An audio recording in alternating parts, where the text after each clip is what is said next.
Hi guys, welcome back aboard good old Athena. Last week we made the 600 nautical mile passage from Portugal to the Canary Islands. Today it's time for us to move on to the next island. Oh, and pay absolutely no attention to the giant gaping hole in the piling here.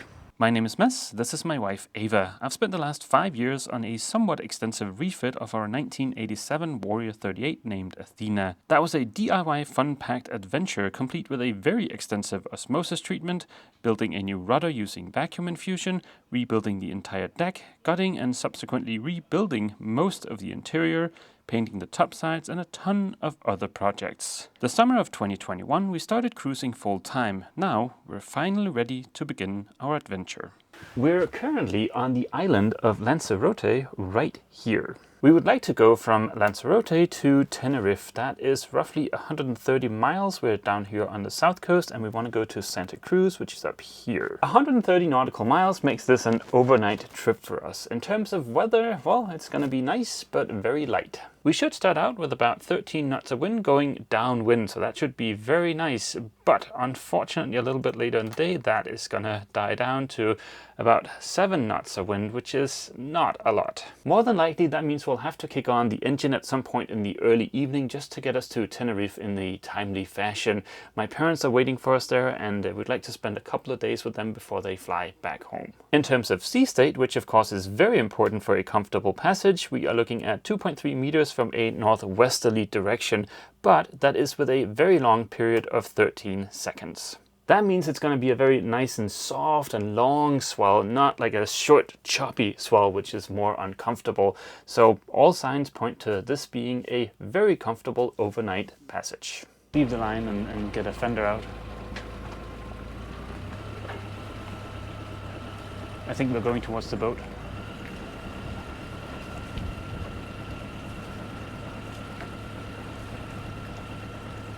There's lots of room? Okay, perfect.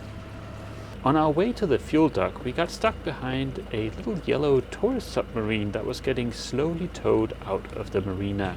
There is no diesel in our next marina, so I figured it best to top off the tanks before leaving. Turns out we used a little under 200 liters of diesel to get from Lagos in Portugal to the Canary Islands. We've just left the marina here behind us, and I wanted to put out the headsail, and I noticed that the sheet was stuck under the windlass. That happens from time to time, so I went up forward to untangle it, and coming back I noticed something. On the way here, after a couple of days, it started smelling a lot in the cockpit. We showered, and that didn't really seem to help, and there's a good explanation for that. If you direct your attention to this area, you might be able to see this lovely little sea creature that's so precariously perched in between the fiberglass dodger and the enclosure. That cannot be a pleasant fate, but yeah, he's really stuck on there. There we go. Back to from where you came. I think that might be a little bit of ink in there, but we'll give that a thorough scrubbing when we arrive tomorrow.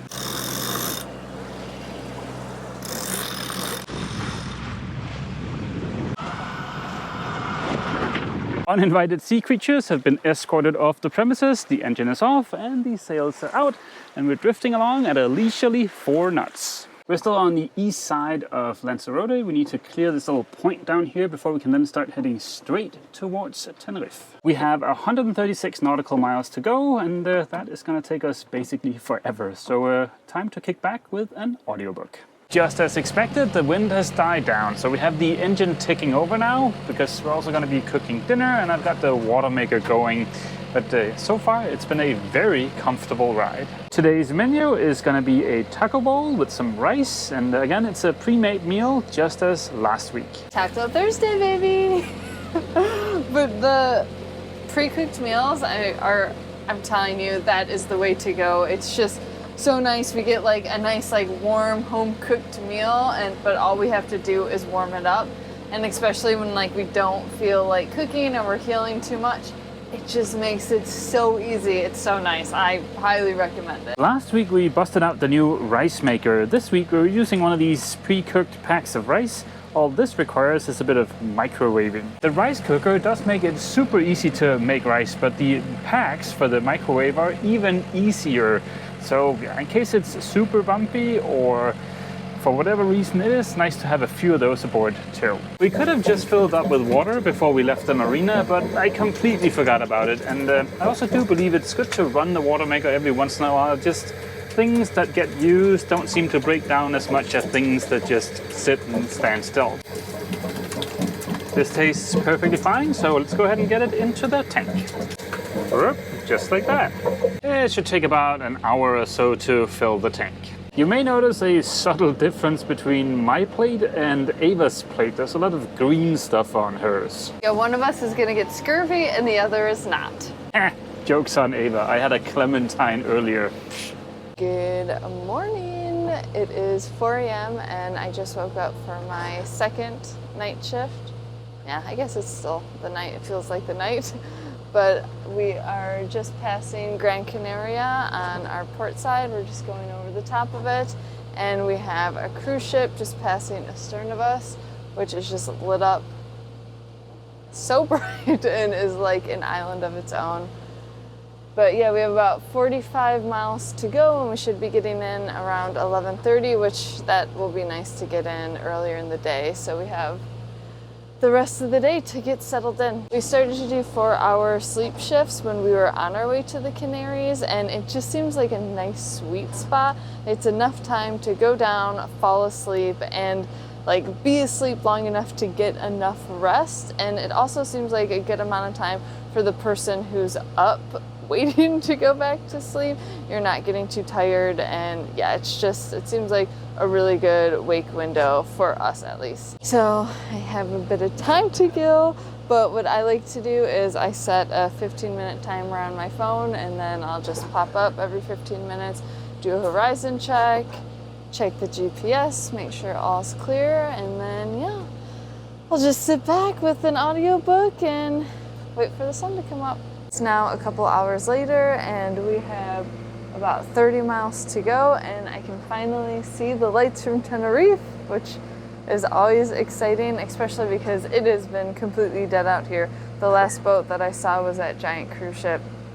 So it's exciting to see some lights in the distance.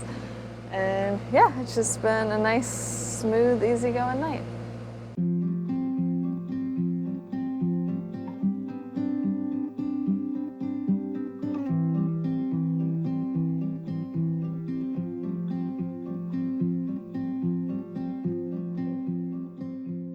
The sun is finally coming up, and this is without a doubt the best part of the passage. I love having this watch when you get to be up and the sun is coming up. That's when I like to emerge from the cocoon of the enclosure and just come and sit out here.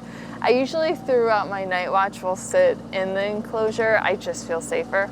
Not that it's unsafe sitting out here, but I listen to a lot of true crime podcasts and audiobooks, so I just feel safer in there. Mads will sit out here all night with it open, and it is really nice when it's warm. But the best part, I think, is to come out here when the sun is up and to watch the sunrise. I just wanted to point out that I am very aware that the likelihood of me being murdered by a serial killer in the middle of the ocean is very unlikely, but you know, the mind does crazy things in the middle of the night, and also you can never be too safe. Okay, let's get back to enjoying the beautiful sunset. Looks like somebody's up from their sleep. How are you feeling? Not great. It's probably the worst night of sleep I've had, considering how flat it was. Oh no. This is always a tricky part of the day for me too, because it's 8 and the sun's up, and I feel like I don't want to go to get bed, but just like 30 minutes ago I was extremely tired. So I think maybe I will try and go down, get an hour and a half of sleep, so I'm a little bit more rested before we have to pull in and dock.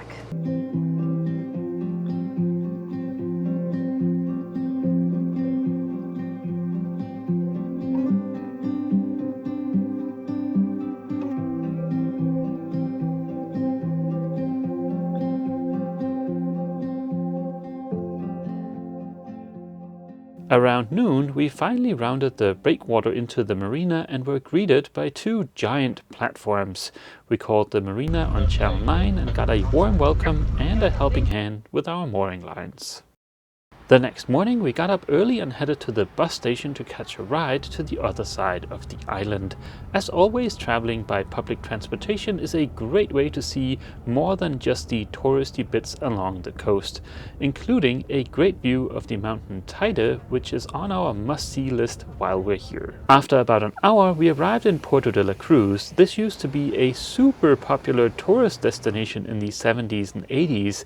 Now it seems a little bit dated and perhaps a little bit run down. That didn't matter to us as we were there to see my parents before they fly back to Denmark. It had been almost a year since we saw them last and it was great to get to spend a bit of time with them. We've had a nice couple of relaxing days here in Santa Cruz. We've also been a little bit productive, like for instance I've been to all the chandleries and I've found the last bit of fishing gear we need for the upcoming Atlantic crossing. But yeah, now it's time to swing back into DIY mode. There are a couple of things that are broken that I'd like to fix before we leave Tenerife. This week it is going to be the seal in the oven that's broken, and then also on the way here one of the blocks in our main sheet decided to call it quits. I've been to my favorite local chandlery and picked up a bunch of blocks. These two big ones here are for when we're poling out the head sails. We'll get back to those two next week. This week, all we need are these four. When I replaced the old club-footed staysail with the new furling staysail, I got a bunch of these Gahauer blocks left over, and I figured I could use those for the new main sheet. It worked out great right up until it didn't work anymore. As you might be able to see, this bottom one here has had it. As you've seen, those Gahauer blocks have ball bearings in them, which is nice because it means less friction. But for the new blocks, I've gone with just plain old plain bearings. It's not as fancy, but it should be more durable.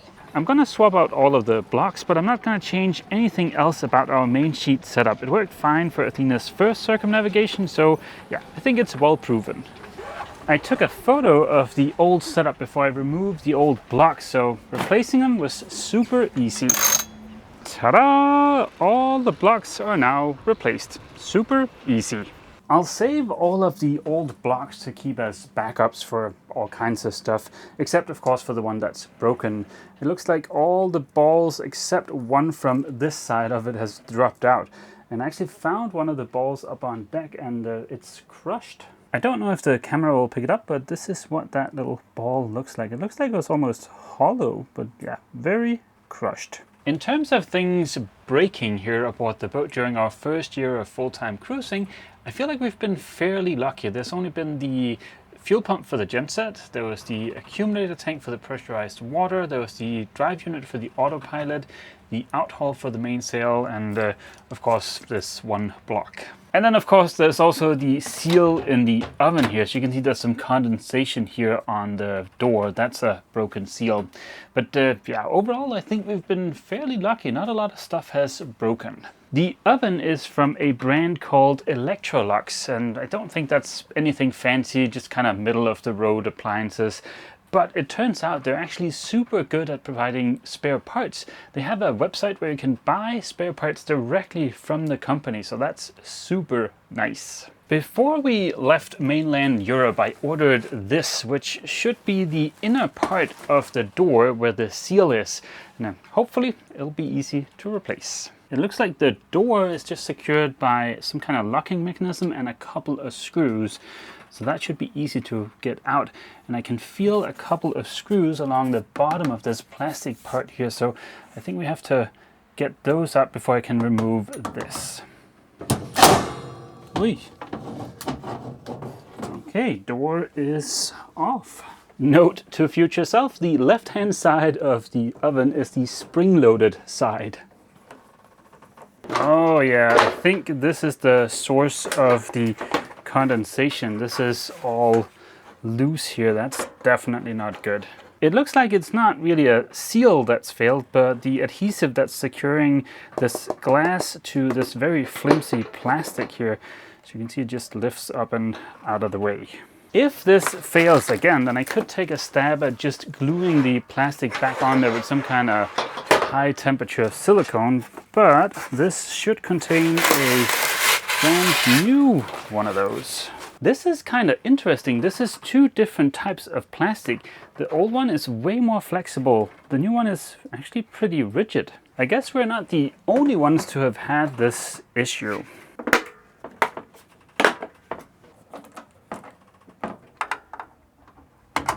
Bam! Oven with new innards. I'm pretty sure the condensation that's here on the inside of the outside piece of glass is just gonna go away on its own.